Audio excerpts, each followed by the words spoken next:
Boa noite, irmãos. Graça e paz. É um prazer poder falar com vocês, pelo menos através do vídeo, porque nós não estamos presencialmente. Como vocês podem ver, eu estou aqui na igreja. Estamos apenas eu e a Bruna, nesse tempo de coronavírus, não é? Onde nós não podemos estar juntos, mas através de alguns vídeos, vocês já receberam mensagem gravada em áudio hoje, e eu senti a necessidade de compartilhar com vocês da palavra dessa forma também, em vídeo gravado, não live, mas vídeo gravado, para que a gente possa realmente adorar a Deus juntos, como povo de Deus, eu aqui, você na sua casa. Então eu quero iniciar o nosso culto dessa noite, meditando com vocês inicialmente na palavra de Deus, que está no livro do profeta Jeremias, capítulo 29, o versículo 11, a partir do versículo 11, que diz assim: Porque sou eu que conheço os planos que tenho para vocês, diz o Senhor, planos de fazê-los prosperar e não de lhes causar dano, plano de dar-lhes esperança e um futuro. Então vocês clamarão a mim, virão orar a mim e eu os ouvirei. Vocês me procurarão e me acharão quando me procurarem de todo o coração. E eu me deixarei ser encontrado por vocês, declara o Senhor. Até aqui, irmãos. Vamos orar? Feche seus olhos, vamos adorar ao nosso Deus em oração, todos juntos. Pai bendito, nós glorificamos o Teu nome, Deus, nós reconhecemos a Sua grandeza, o Seu poder e a Sua majestade. Reconhecemos, ó Deus, que não há outro Deus como o Senhor, sobre a face da terra, sobre todo o universo, Pai. Somente o Senhor é o Deus verdadeiro, nosso Deus, a quem nós devemos clamar, a quem nós devemos devotar a nossa vida, a quem nós devemos buscar, a quem nós devemos glorificar todos os dias da nossa existência, Pai. Queremos agradecer ao Senhor pelas suas bênçãos, pelo seu amor, agradecer ao Senhor pela salvação em Cristo Jesus, nosso Senhor e Salvador. Obrigado porque o Senhor o enviou até nós, Ele adentrou a nossa história para trazer salvação, para trazer cura e restauração do pecado e de todos os males que os homens mesmos podem causar por causa do pecado. Obrigado, Deus, pela salvação em Cristo. Queremos nesta noite, Deus, louvar o Senhor e reconhecer aquilo que somos diante do Senhor. Somos Teus servos, somos Teus filhos e precisamos de Ti, porque Tu és a nossa rocha, Tu és o nosso auxílio, Tu és a nossa força nesses momentos tão difíceis que temos passado, Deus. Muito obrigado, Pai, por podermos estar juntos nesta noite, ainda que através desse vídeo, estarmos juntos em oração, em adoração ao Senhor. Louvado seja o Teu nome, em nome de Jesus. Amém e amém. Vamos adorar ao Senhor, Deus. Queria que você aí pudesse cantar juntamente comigo aqui, adorar ao Senhor com esta canção, que o nome dela é uma oração realmente. Que nós possamos cantar essa oração ao nosso Deus, reconhecendo tudo que Ele é.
Senhor.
a Deus. Vamos orar mais uma vez? Pai bendito, nós realmente queremos ser pequenos cristos, ó Deus. Como diz a Tua palavra, que nós um dia fomos chamados de cristãos, ó Deus. Cristãos significa pequenos cristos. Aqueles que Te seguem verdadeiramente, discípulos do Senhor, que fazem a Sua vontade, que têm o caráter do Senhor.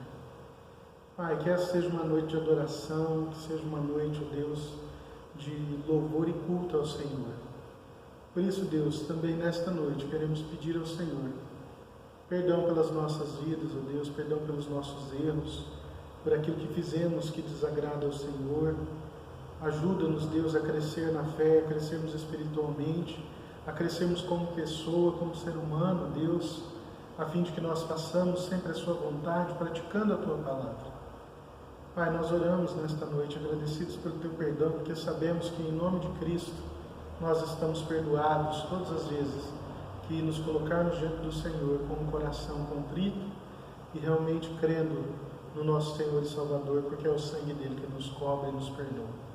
Nós Te louvamos, Pai. Nós agradecemos ao Senhor pelo Seu perdão. Em nome de Jesus. Amém.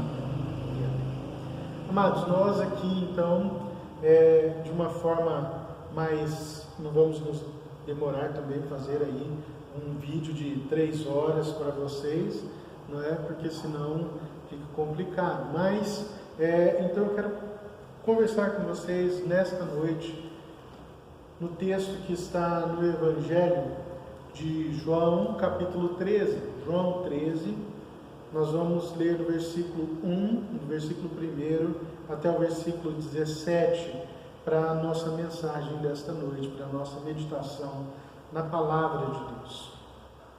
João, capítulo 13, do versículo 1 ao 17. Vamos lá, você já achou?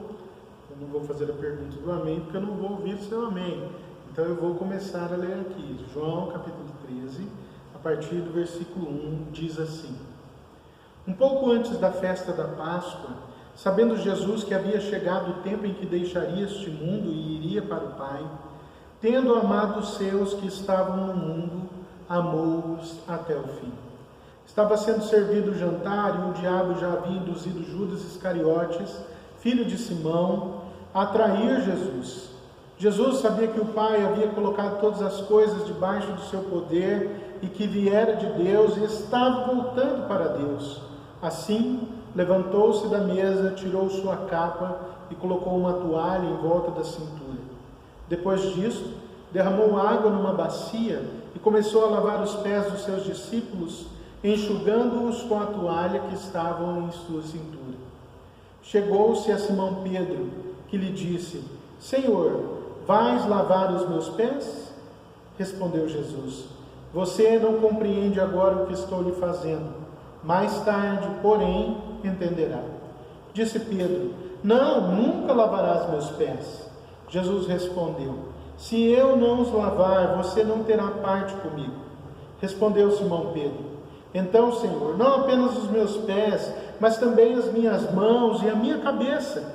Respondeu Jesus: Quem já se banhou precisa apenas lavar os pés. Todo o seu corpo está limpo.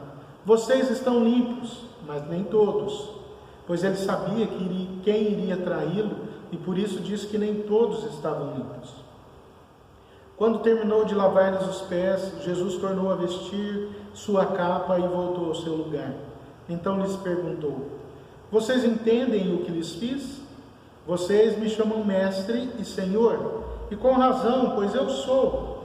Pois bem, se eu, sendo senhor e mestre de vocês, lavei-lhes os pés, vocês também devem lavar os pés uns dos outros. Eu lhes dei o exemplo para que vocês façam como lhes fiz. Digo-lhes verdadeiramente que nenhum escravo é maior do que o seu senhor, como também nenhum mensageiro é maior do que aquele que o enviou. Agora que vocês sabem estas coisas, felizes serão se as praticarem. Até aqui, irmãos. Vamos orar mais uma vez. Pai bendito, nós nesta noite queremos ouvir a sua voz, queremos meditar na sua palavra. para que essa palavra se torne parte do nosso ser e nós, ó Deus, possamos vivê-la de forma prática nas nossas vidas, Pai. Abençoa cada um de nós que estamos ouvindo essa mensagem do Senhor nesta noite, Deus. Derrama da Tua graça sobre nós, em nome de Jesus. Amém e amém.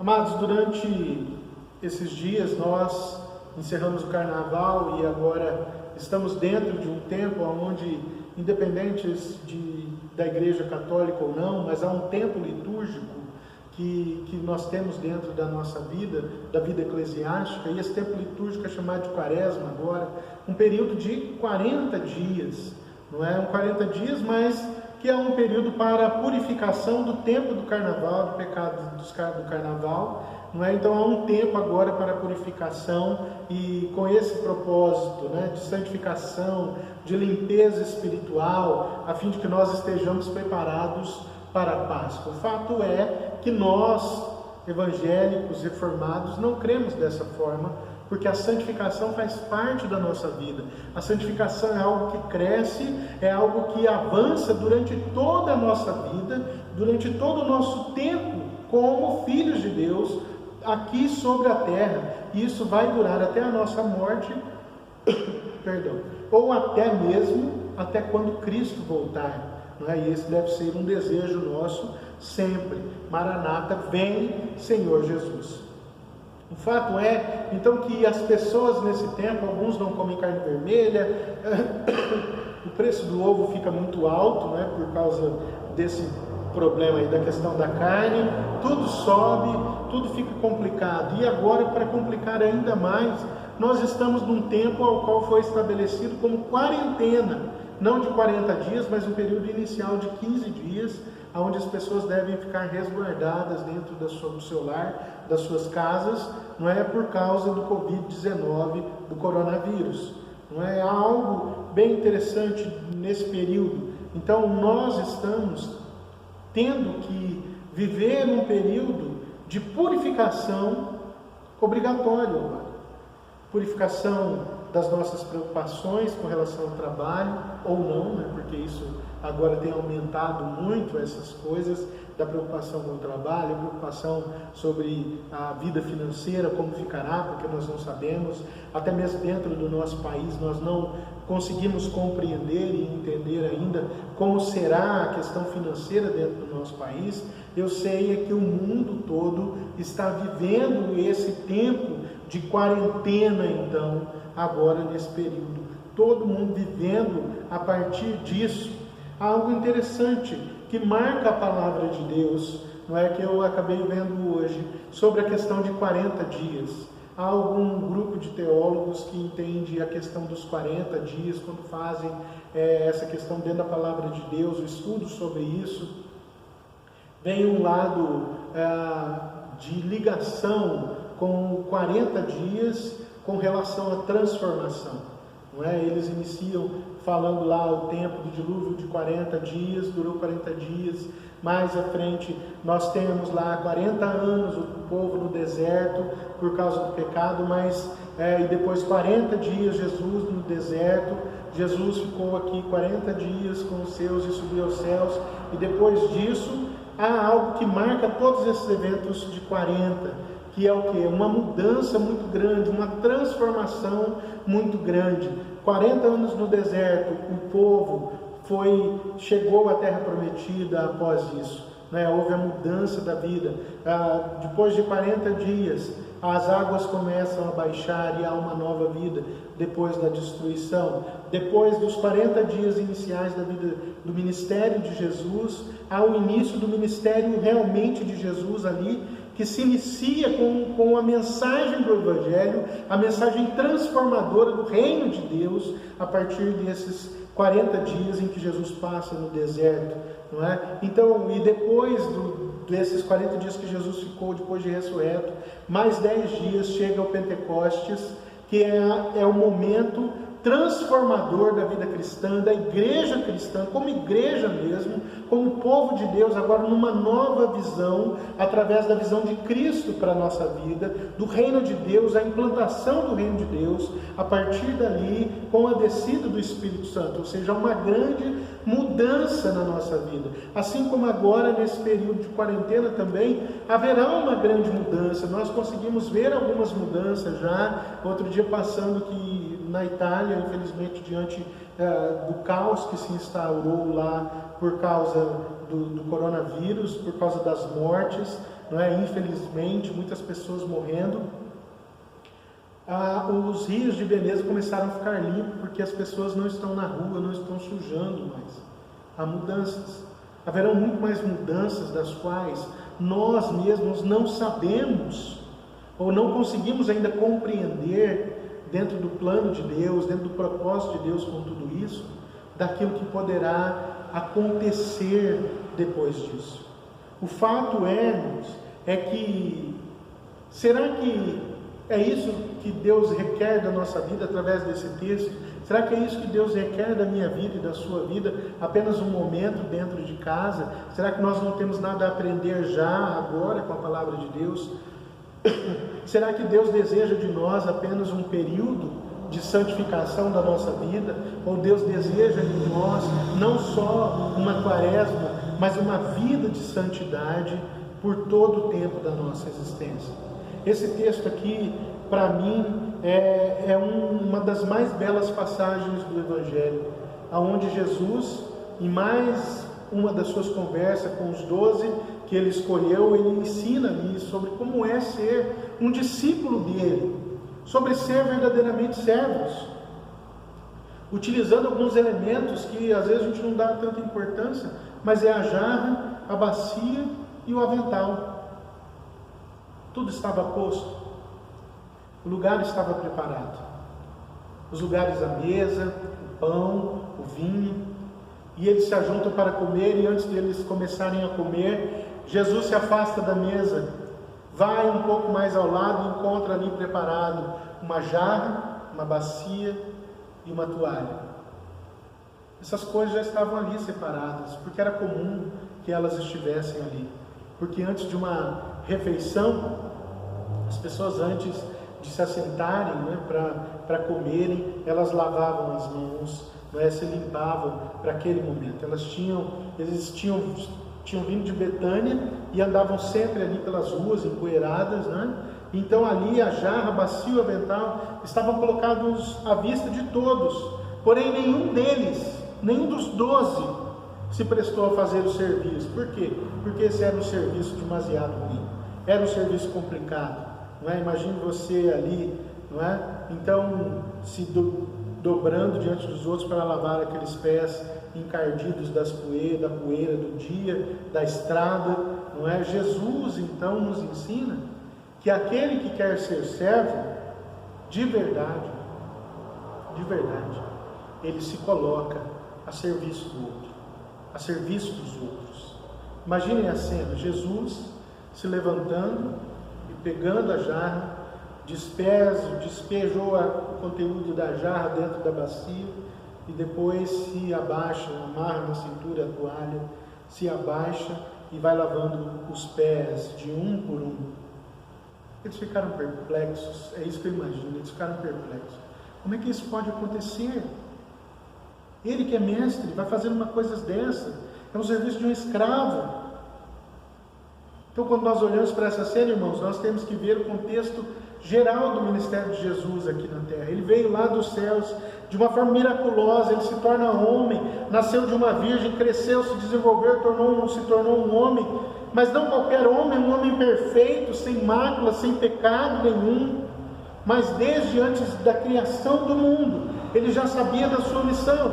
Jesus tinha uma missão de ser, essa missão era nos trazer de volta para o Pai. Ele era para ser o canal para nós nos ligarmos novamente a Deus, para nos alinharmos novamente com o Pai. Não há outro caminho a não ser Cristo. Ele era o exemplo para cada um de nós, o exemplo de como sermos verdadeiros filhos de Deus, de como agir no meio desse mundo caótico, nesse mundo tão doente, e agora com essa doença aí que está assolando todo mundo, trazendo medo, trazendo caos, trazendo a morte. Ele veio a este mundo e viveu sem pecar. Nessa passagem que é chamada do lava-pés, né? Jesus nos ensina que nós devemos nos colocar a serviço uns dos outros, que o verdadeiro cristão deve ter prazer em servir o irmão, mesmo nas menores coisas. Nós não podemos ficar parados, olhando como os discípulos ficar parado, olhando o serviço a ser feito e não fazer. Nós devemos seguir o Mestre, fazer o que o Mestre mandou. Esse tempo aqui agora, nosso de quarentena, não deve ser só um tempo de penitência, onde você ou da quaresma, deixando de comer algumas coisas, porque isso não serve de nada, não é isso que Deus quer de nós. Mas deve ser um período de avaliação da minha vida como cristão, da minha vida como seguidor de Cristo, se eu estou ou não seguindo a Jesus, seguindo seus exemplos. Muito mais agora, aonde eu não estou mais, não vou poder ir para o trabalho, pelo menos por um tempo, mas vou ter que permanecer em casa. Eu e você, nós precisamos nos importar mais uns com os outros, sem fazer acepção de pessoas. Este aqui só serve para dar aula. Não, esse aqui é doutor em tal coisa. Esse trabalha como faxineiro, então só serve para limpar e recolher o lixo. Não é assim. Nós precisamos parar e fazer uma reflexão como comunidade. Se nós estamos sendo uma comunidade onde nós nos importamos uns com os outros. Eu, enquanto pastor, estou tentando dessa forma. Não é? Nós temos os nossos encontros semanais, mas eu estou tentando levar a mensagem até vocês. Mas e vocês, como têm compartilhado a palavra de Deus nesse período? Em servir uns aos outros. Isso é forma prática. Você tem se importado com os seus, tem ligado para a sua família? Porque assim como você pode estar com medo, pode estar sofrendo da ansiedade, seus parentes também podem estar. Você já ligou para aquela pessoa, para aquele seu amigo ou para aquele seu parente com o qual você já tem um bom tempo que você não fala? Para se importar com ele? Achei bem interessante que algumas pessoas nesse período, agora de quarentena, se colocaram à disposição das pessoas mais velhas.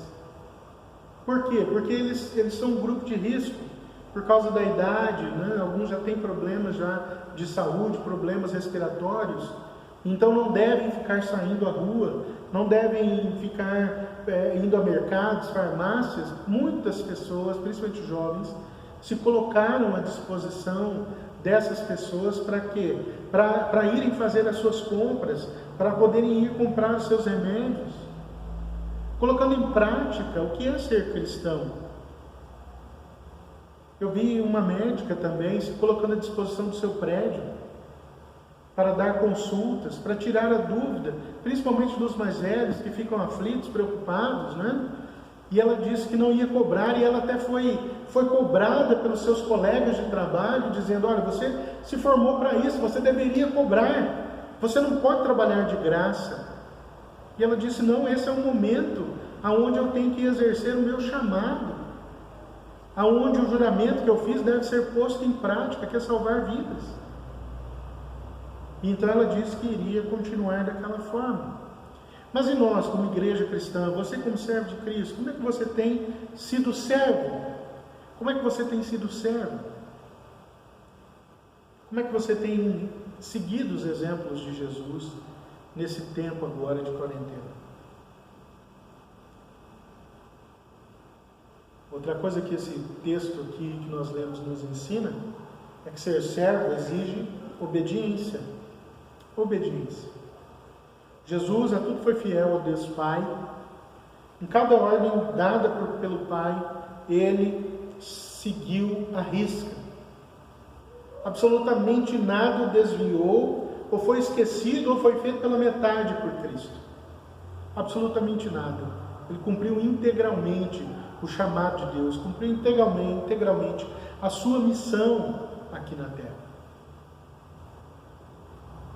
palavra aqui nos diz que ele, amando os seus, amou-os até o fim. Essa é a frase que inicia esse texto que nós lemos e que tem um grande significado para as nossas vidas. Ser servo é ser obediente, é acatar as ordens do seu Senhor e simplesmente cumpri-las integralmente.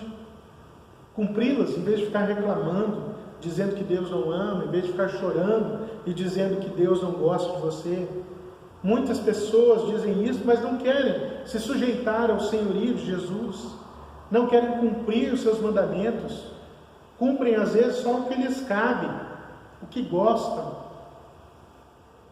Essa nova onda aí, muitas igrejas, tem surgido, criando aí um grupo de novos filhos de Deus, que o tem como Salvador, um maravilhoso Salvador, mas não como seu Senhor, porque eles continuam fazendo tudo que eles querem, da forma como eles querem, vivendo da mesma maneira.